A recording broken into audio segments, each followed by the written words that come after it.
IIT NEET పేరుతో వేల కోట్ల దందా, స్టూడెంట్ల వ్యాపారం చేస్తున్నటువంటి కార్పొరేట్ కాలేజీలు. ఇంటర్ సీటు 6 లక్షల నుంచి 10 లక్షల దాకా, ఏసీ క్లాసుల పేరుతోటి లక్షల రూపాయల వసూలు, రూల్స్కు విరుద్ధంగా అడ్మిషన్లు, బ్రిడ్జ్ కోర్సుల పేరిట వేసవి సెలవుల్లోనూ క్లాసులు, ఫైర్ సేఫ్టీ లేని అపార్ట్మెంట్లోనే తరగతుల హాస్టళ్లు, ఫుడ్డు బెడ్డు అన్నీ అధ్వానమే. ఫిర్యాదులు చేసినటువంటి పట్టించుకొని ఇంటర్ బోర్డు అని చెప్పేసి వార్తా కథనం అయితే చూస్తూ ఉన్నాం. కానీ ఇట్లా ఒక కాడ కాదు, రెండిట్ల కాడ కాదు, మూడిట్ల కాడ కాదు, ఎక్కడ పడితే అక్కడ వందల స్థావరాలలో, వందల కాలేజీలలో కూడా ఎటువంటి బోర్డులు లేకుండా, బోర్డ్స్ పెట్టకుండా దాదాపు 100 నుంచి 500, 1000 మంది స్టూడెంట్లకు విద్యను అందిస్తున్నారు. ఎవరు అంటే ఈ కార్పొరేట్ సంస్థల వాళ్ళు. ఎక్కడ అంటే పూర్తి ఆధారాలతో మీకు చూపించే ప్రయత్నం చేస్తా. ఎక్కడ అంటే కరెక్ట్గా మాట్లాడితే నియర్ టు వనస్థలిపురం, అక్కడ నారాయణ కాలేజ్ ఉంటుంది, దాని ఆపోజిట్లో ఇంకో స్కూల్ ఉన్నది, దాని ముంగట ఇంకో స్కూల్ ఉన్నది. ఒక కాలేజీకి ఇంకో కాలేజీకి దాదాపు ఒక కిలోమీటర్ల వ్యవధి అనేది ఉండాలి. కాకపోతే అక్కడ ముంగటనే ఈ రోడ్డుకి ఇవతల ఇదైతే ఆ రోడ్డుకి అవతల అది. అట్లీస్ట్ ఆ కాలేజీకి బోర్డు కూడా లేదు. దాంట్లో విద్యార్థులు మగ్గుతూ ఉన్నారు. విద్యార్థులు నిరంతరం ఇక వాళ్ళకు చదువు వాళ్ళకు గ్రౌండ్ లేదు, ఇంకోటి లేదు, ఏమీ లేదు. వాళ్ళనాడ పిప్పి చేస్తూ ఉన్నారు. వాళ్ళని మెంటల్గా టార్చర్ పెడతా ఉన్నారు.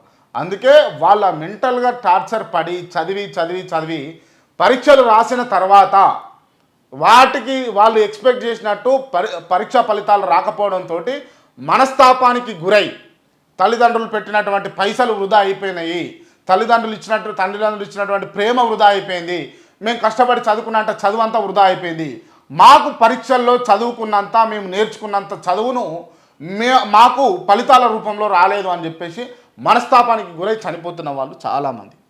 దీనికి చనిపోవడానికి కారణం ఎవరు అని అంటే ఫస్ట్ ఆఫ్ ఆల్ సొసైటీ, సమాజంలో ఉన్నటువంటి ఎత్తి పొడిచేటటువంటి వ్యక్తులు.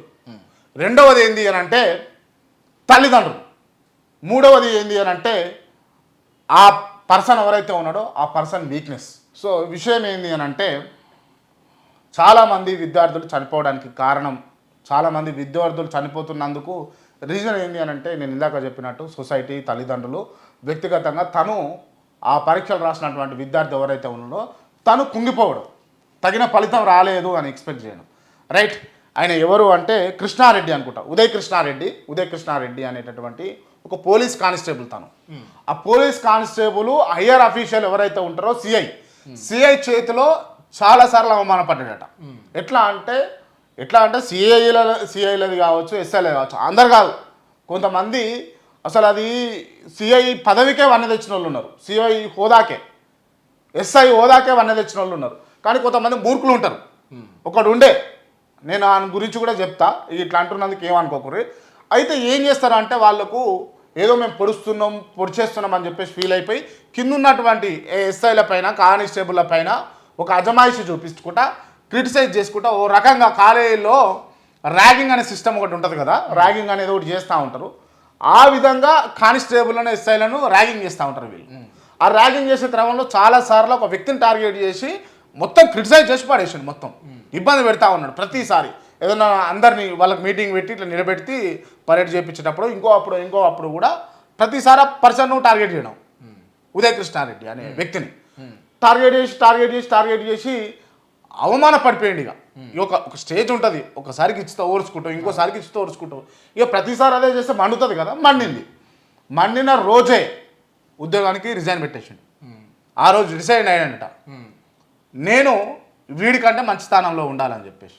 ఏమన్నా పరిభాషలో చెప్తా ఉన్నా, నేను ఈయనకంటే మంచి స్థానంలో ఉండాలని డిసైడ్ అయిపోయాడు. ఇప్పుడు మొన్న వెలువడ్డటువంటి యూపీపీఎస్లా ఐపీఎస్ క్యాడర్ కొట్టిండు ఆయన.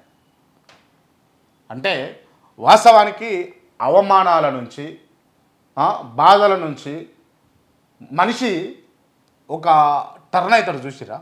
ఆ విట్లను ఫేస్ చేసిన తర్వాత ఒక నిర్ణయం తీసుకొని టర్న్ అవుతారు చూసిరా, అప్పుడు ఆ మనిషికి విలువ పెరుగుతుంది, ఆటోమేటిక్గా విలువ వస్తుంది. ఆ పరిస్థితులను అనుగుణంగా మలుచుకొని, ఆ పరిస్థితులు కాదు ఈ పరిస్థితి ఇప్పుడే, దీని తర్వాత వేరే ఉంటుంది అని ఆలోచన చేసుకొని ఒక వ్యక్తి ఎప్పుడైతే నిర్ణయాలు తీసుకోగలుగుతాడో అప్పుడు ఖచ్చితంగా సక్సెస్ అవుతాడు. ఎలా ఆయన ఒక ఐపీఎస్ అధికారి.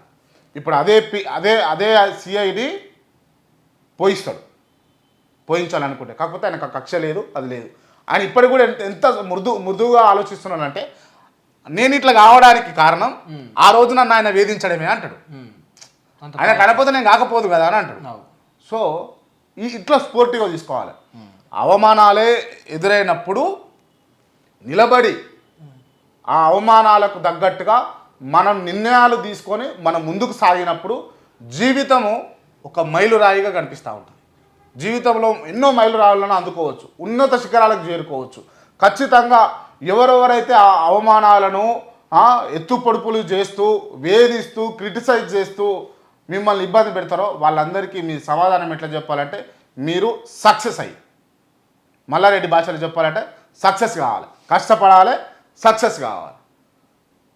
ఎట్టి పరిస్థితుల్లో కూడా విద్యార్థులు ఆత్మహత్యలు చేసుకోవద్దు. ఆత్మహత్య వ్యక్తిగత ఒక రకంగా అది మీరు శిక్ష అది.